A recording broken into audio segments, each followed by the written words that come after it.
Сөздерді мәнерлеп оқы.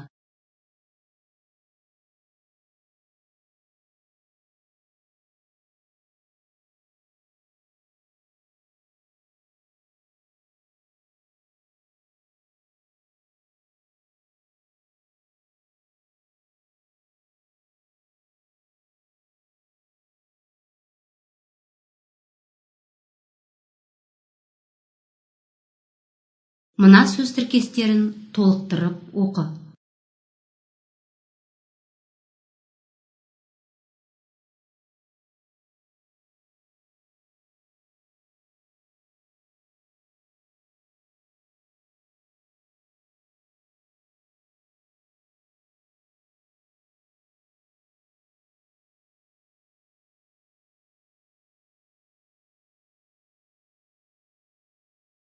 Мына сөздерді бос ұяшықтарға жаз. Суретке қарауды ұмытпа.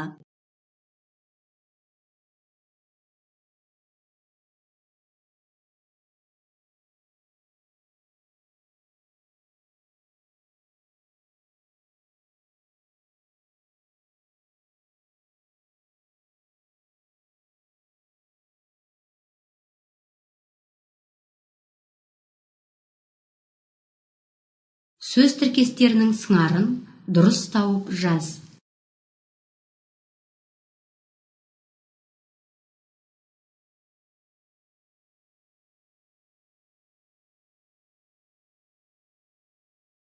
Сұрақтарға жауап бер. Сенің мектебің қай көшеде орналасқан? Мектеп неше қабатты? Рәміздерге не жатады? Мектептің ауласы қандай? Саған қандай сабақтар ұнайды? Жаңа сөздерді қатыстырып, бірнеше сөз тіркестерін микрофонға айт.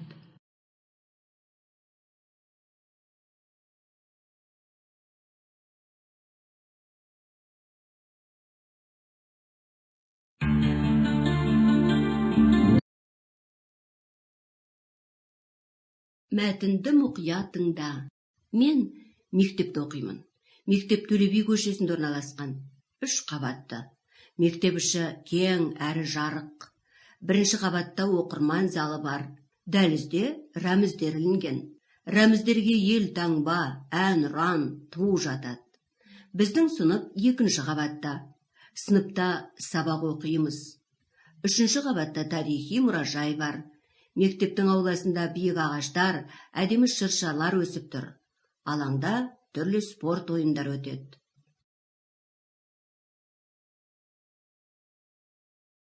Мәтінді оқып, мына әріптерден тақырыбын құрастыр.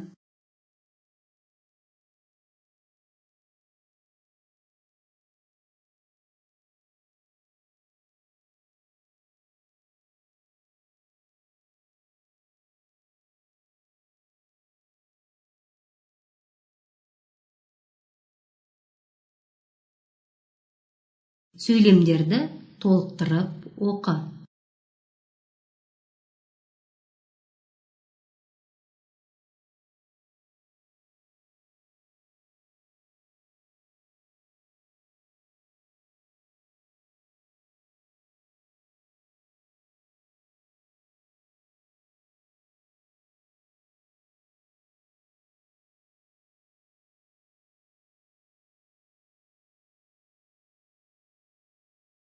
Бос ұяшықтардың орнына тиісті сөздерді қойып, толықтырып жаз.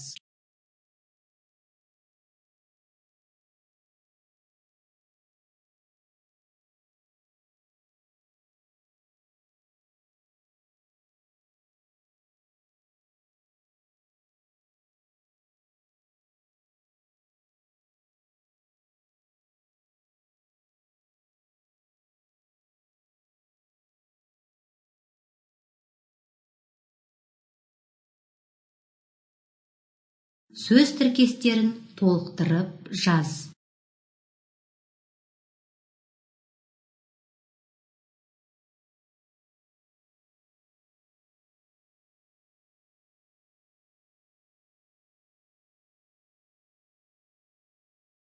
Суреттерге қарап, сұрақтарға жауап бер. Мынау не? Мектеп қай көшеде орналасқан? Мектеп неше қабатты? Мектептің ауласында нелер бар? Мына рәміздердің аттарын ата.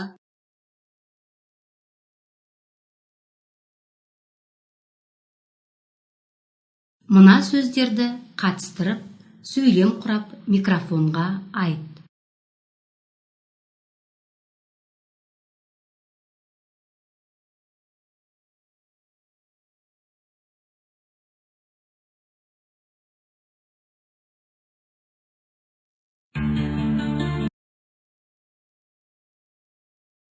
Ребус.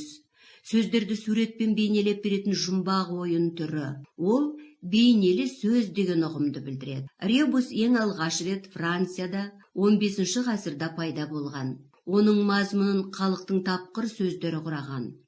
Ребустың негізі етіліп сөз таптары, мақал мәтелдер, өлең үзіндісі алынады. Бұл ойында көбінесе бос уақыттарда ойнаған жөн. Ребус қандай ойын түріне жатады? Ол қандай ұғымды білдіреді? Ребус ең алғаш қай жерде пайда болған? Ребус қай ғасырда пайда болған? Мына ребусты шеш.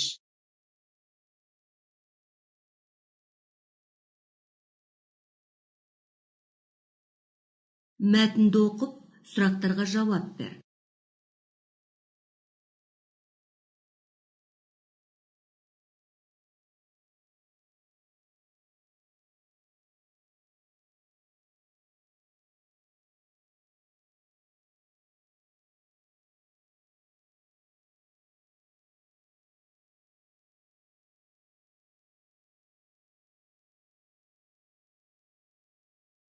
Тоқтар Әубәкіров кім? Ол мектепті қайда бітірді? Тоқтар бос уақытында немен айналысты? Ол қандай мектепте оқыды? Ол нені армандады?